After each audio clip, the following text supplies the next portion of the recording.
Welcome back, students.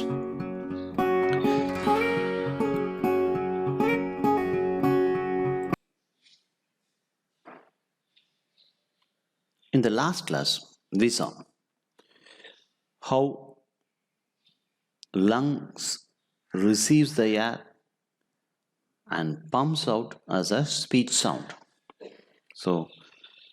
And in this process, three systems gets involved. One is respiratory mechanism, a respiratory system, phonatory system, and last one is the articulatory system. All these three systems get involved in producing a single speech sound. Now, in this class, we will look into the respiratory system or the respiratory mechanism. Now, what is respiratory system or what is respiratory mechanism?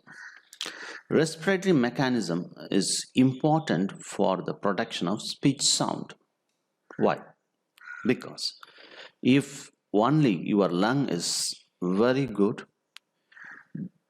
the lung will pump the air received outside to produce the speech sound. So lungs, the primary organ in producing the speech sound, is more important.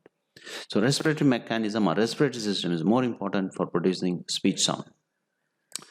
So hence we call this speech sounds as moving current air. Why? Because it moves from mouth to lungs and again from lungs to mouth. The air which we receive from outside moves from back and fro. It goes inside and then again it comes outside. So we call it moving current air. So this moving current air, for producing the speech sound, lung plays a vital role. Lung is used for producing the speech sound. Lung air is used. Hence, speech sounds involve respiratory system or mechanism. The respiratory mechanism consists of lungs, the muscle of chest, the windpipe. Windpipe terminology as anatomically or medically it is called trachea. So simple. So what is respiratory mechanism or respiratory system? Is the lungs, the windpipe and the vocal cord. These three things. So lungs is the most important respiratory mechanism or respiratory system which receives the air and pumps the air as a speech sound. Good. Now, this respiratory system involves two processes. One is inspiration and expiration. What is inspiration and expiration? So, inspiration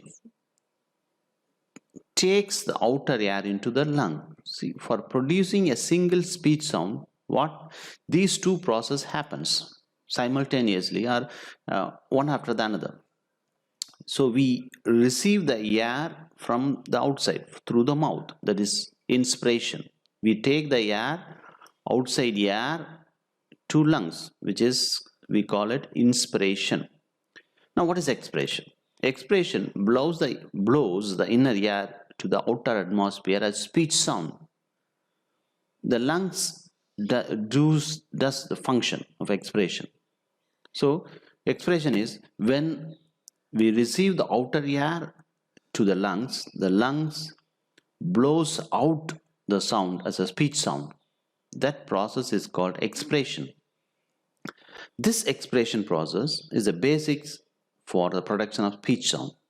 For this process, lungs is used.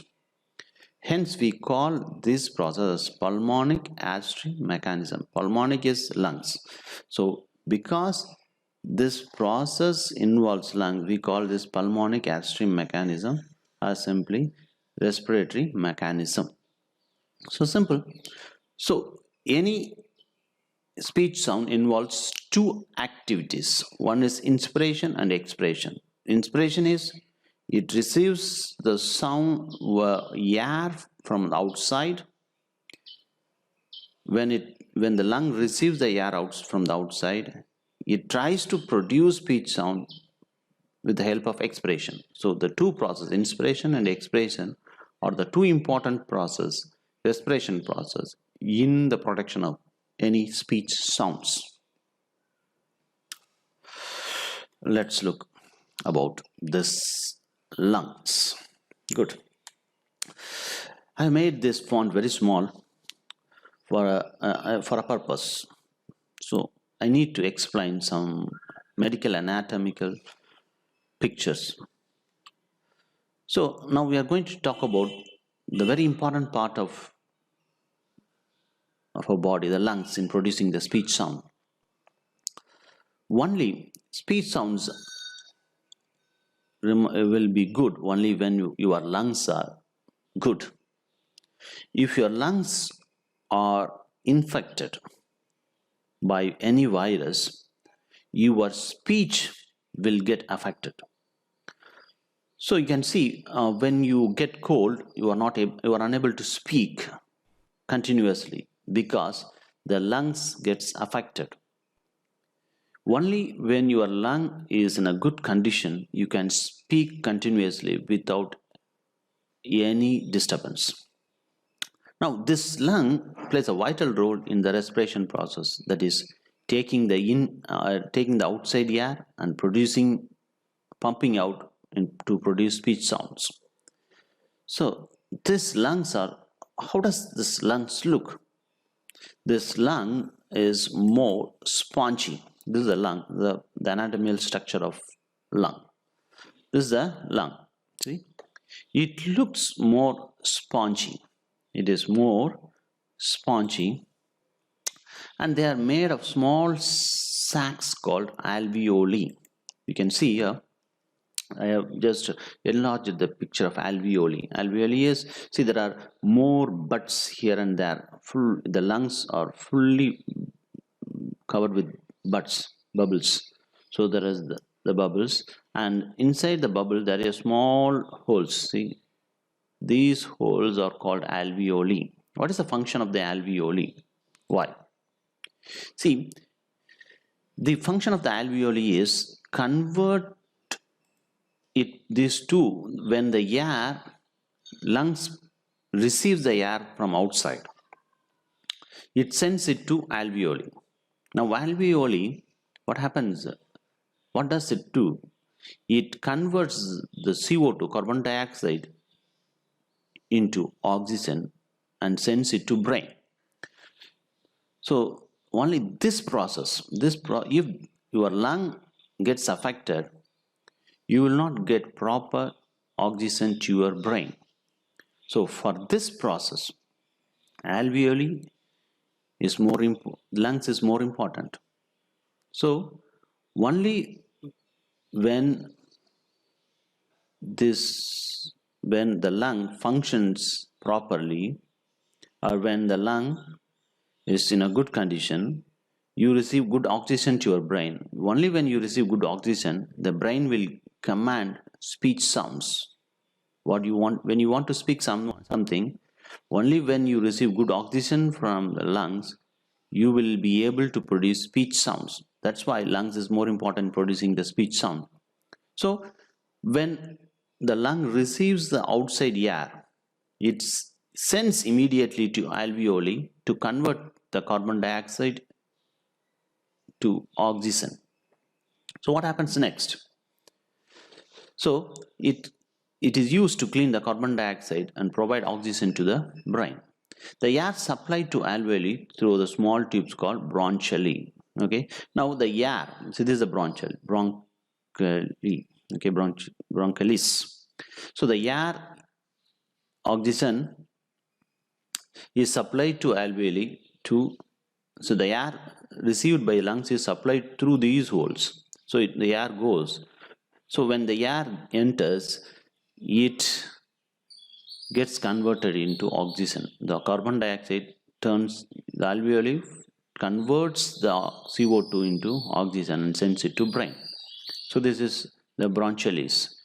Now you see this bronchialis, there it goes and gets divided like branches. You can see here. See here.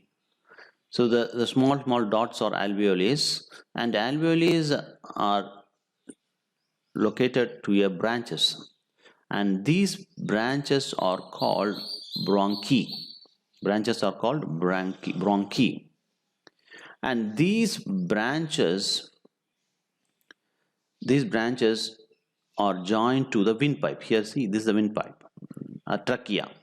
These small branches they totally get joined to trachea, the windpipe.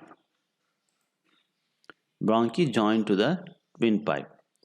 The outside air passes into the lungs only through the trachea to the lungs, and this process is called respiration. Fine. See, now what happens? When we are ready to speak, we breathe the air, outside air, into this windpipe, and it goes through bronchi and goes to bronchialis and to alveoli.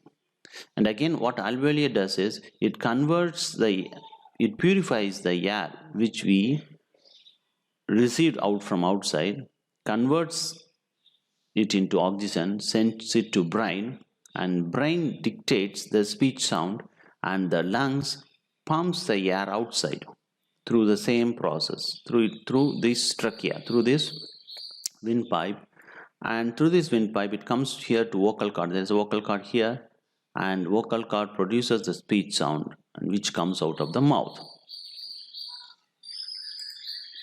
And this process is what we call respiration, which involves two activities, inspiration and expiration. Okay, let's see the mind map. Now, this respiratory mechanism, you see,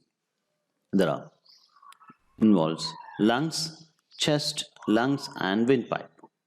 Now, when this is trachea is also windpipe, when the air gets in, okay, it gets in through trachea, that is windpipe, it reaches bronchis. Bronchis are branched. There's two branch types, two branches, and it sends it to bronchioles, and bronchioles to alveoli. Alveoli converts it to oxygen and sends it to brain, and brain gives command to the lungs to pump the air out. So lung pumps the air out to windpipe and produces the speech sound, that is respiration. And the respiration are two types, inspiration and expiration. So this is how the respiratory system functions. So the air outside is received through the windpipe, reaches bronchialis and reaches alveoli. Alveoli converts CO2, carbon dioxide, to oxygen, sends it to brain. Brain gives command to lungs to pump the air out, and lungs pumps the air out to windpipe to produce speech sound.